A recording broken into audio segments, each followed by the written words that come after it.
It was supposed to be a simple visit, a quick stop to pay my respects to my grandmother, who had passed away 2 years ago. She was always the heart of our family, and every few weeks I made the trip to the old cemetery on the outskirts of town where her grave was. The place always gave me a strange feeling, especially after dark. The towering crooked trees cast eerie shadows, and the old stone mausoleums looked like something out of a forgotten time. But it was peaceful, or so I thought. That day the wind was particularly strong, sending the last leaves of fall tumbling across the gravestones. As I walked through the cemetery, I couldn't shake the feeling that someone, or something, was watching me. The air felt thick, like it was holding its breath. My grandmother's grave was toward the back of the cemetery near the oldest section. I stopped in front of her tombstone. Brushing the dirt and fallen leaves away, I whispered a few words as I always did, feeling the cool breeze brush against my cheek. But today something was different. I noticed an old weathered tombstone just a few feet away from where I was standing. It had a strange, almost unsettling aura about it. I hadn't seen it before, and I was certain it hadn't been there the last time I visited. The stone was cracked and covered with moss, so much so that it was hard to make out the name etched into it. Intrigued, I walked over, kneeling down to get a better look. The name, when I finally saw it, read R. Forsyth. There was no date of birth, no date of death, just that name. But the strange thing was the symbol carved beneath it. A circle with strange markings inside, something that looked like a faded sigil. Curiosity got the best of me. I reached out and touched the stone. The moment my fingers made contact, I felt a jolt run through my body, as if I'd just touched an electric wire. I quickly pulled my hand back, heart pounding in my chest, but before I could move, I heard it. A whisper.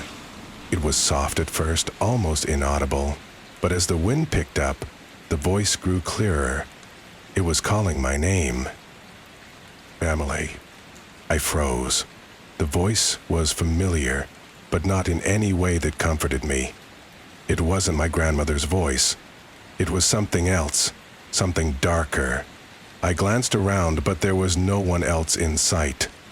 My breath caught in my throat. Emily, come closer.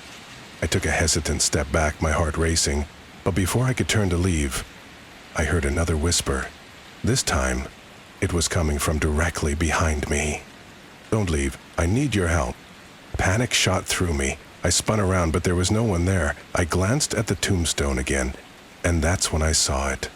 Light, almost imperceptible, shimmering at the top of the stone. It wasn't the moonlight. It was something else, something unnatural. And then, as if the stone itself were alive, it seemed to groan. Just a low, mournful sound, like the earth was breathing. I couldn't take it anymore. I ran, my legs carrying me out of the cemetery and down the narrow, overgrown path leading to the gate. My heart was pounding in my chest, and the sound of those whispers still echoed in my ears, following me as if they were right behind me. I didn't look back until I reached my car, and when I did, I swore I saw something, a shadow, standing by the tombstone, watching me from afar. But it wasn't the wind. It wasn't just my imagination. It was R. Forsyth. I haven't been back to that cemetery since. But every time I close my eyes, I can still hear the whispers, calling me by name, asking for something I'm too terrified to understand. I never thought a trip to a small-town cemetery would lead me to uncover something so horrifying. My name is Emily, and I'm a freelance journalist, always on the lookout for stories that go beyond the surface. So, when I heard about the recent discoveries of bodies in the cemetery just outside town, my curiosity got the best of me. The town of Willow Creek had always seemed peaceful, almost too peaceful. That's why I was shocked when reports started surfacing about a string of disappearances over the past few months. No one could explain what was happening, but the bodies found in the cemetery were enough to make anyone uneasy. I decided to visit the cemetery myself, hoping to get a clearer understanding of the situation. The first thing I noticed was how eerily quiet it was. Even though it was still early afternoon, the place felt heavy with a strange tension. The old weathered gravestones stood like silent sentinels, each telling a story of its own, some faded, some forgotten, and some too well kept to be from an era long past. I walked down the narrow path between the gravestones, my footsteps echoing in the silence. That's when I spotted it. A grave that didn't belong. It wasn't marked in any of the town's records, and it certainly wasn't on any map of the cemetery. The headstone was newer than all the others, but it didn't look like it had been placed by a grieving family. It was too clean, too perfect, as if it had been added recently, and it made my skin crawl. I bent down to inspect the tombstone, but something stopped me. A chill ran down my spine as I realized there were fresh flowers placed near the base of the grave.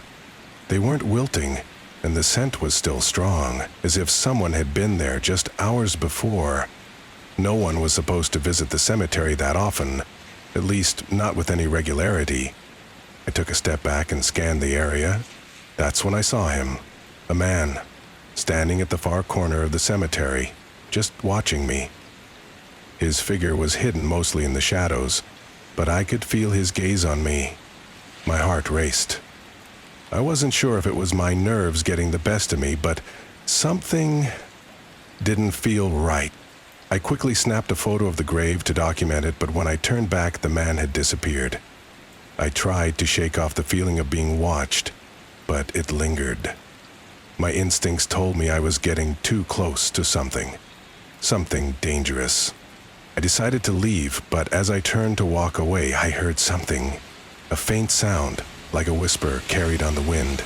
It was coming from the direction of the grave, and it sent a shiver through my body. I didn't understand why I felt so uneasy. It was just a grave, right? But the more I thought about it, the more the pieces started to fall into place. Something wasn't right with this town. The disappearances, the bodies found in the cemetery, the unmarked grave. It all pointed to something darker than just an isolated incident. I began digging into the town's history. That's when I learned about the disappearances stretching back years. Only, no one had ever connected the dots before. This wasn't just a case of random acts of violence. This was something far more deliberate. Someone had been using the cemetery to hide their crimes, to bury bodies where no one would think to look. With each new piece of information, I felt myself drawn deeper into the mystery, but what I found next was chilling. The cemetery's caretaker had been involved in the investigation for years. He was known as a quiet, somewhat reclusive man, but his records didn't add up. In fact, his alibis were full of holes, and he was often seen late at night near the cemetery.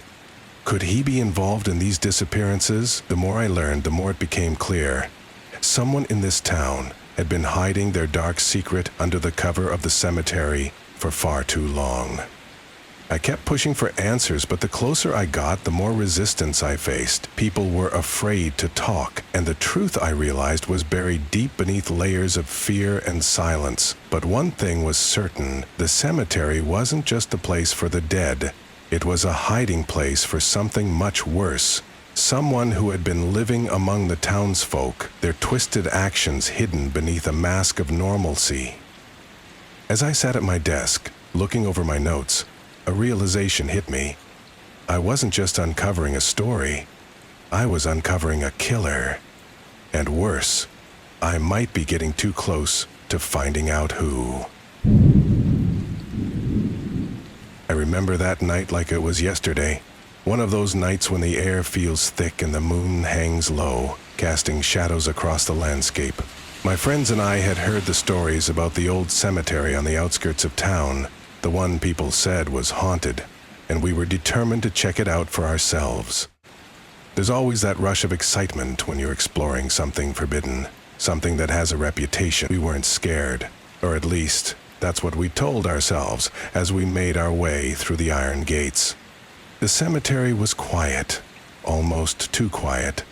The wind barely stirred the trees, and the only sound was the crunch of leaves under our feet.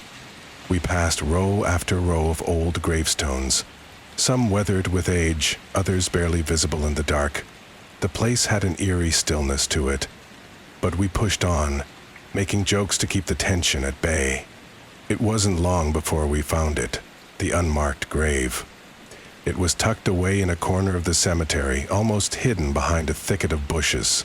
The stone was old, chipped, and covered in moss, but it didn't look like the others. The thing that stood out to me the most was how well kept it was. There were no weeds, no signs of decay around it. It looked as if someone had been maintaining it, but no one knew who. "That's weird," my friend Laura whispered, leaning in to get a closer look. "I thought this cemetery was abandoned."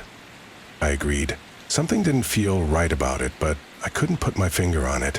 We all crouched down to inspect it, brushing away the dirt and debris. As we did, I noticed something strange etched into the stone. It was faded, but I could make out the letters, L-Y. The initials seemed odd, considering there was no name or date. "We should get out of here," I said, suddenly feeling uneasy. The excitement had faded, replaced by a growing sense of dread. But of course, none of us wanted to be the first to leave. So we kept looking around, trying to shake off the feeling that something was watching us. That's when we noticed something else. An old map, half buried under a pile of leaves near the grave.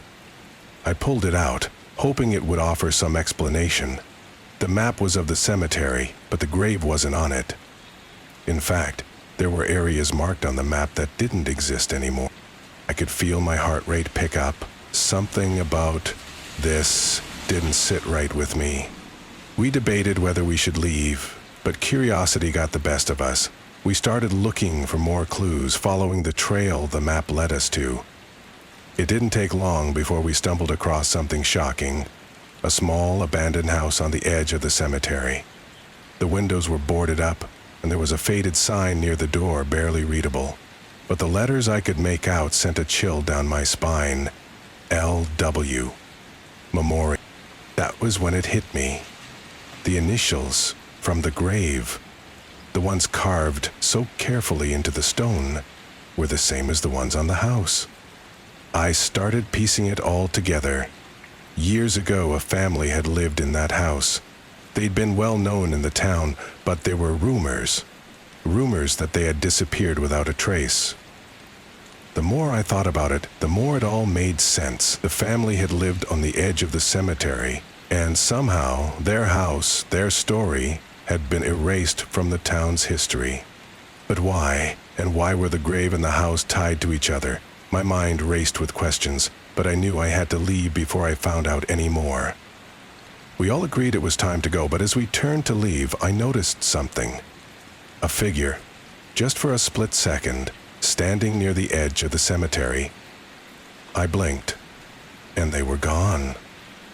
I haven't been back to that cemetery since, but every so often I wonder if the story of the family who disappeared all those years ago will ever be fully uncovered. Maybe the grave isn't the only thing that's been hidden away.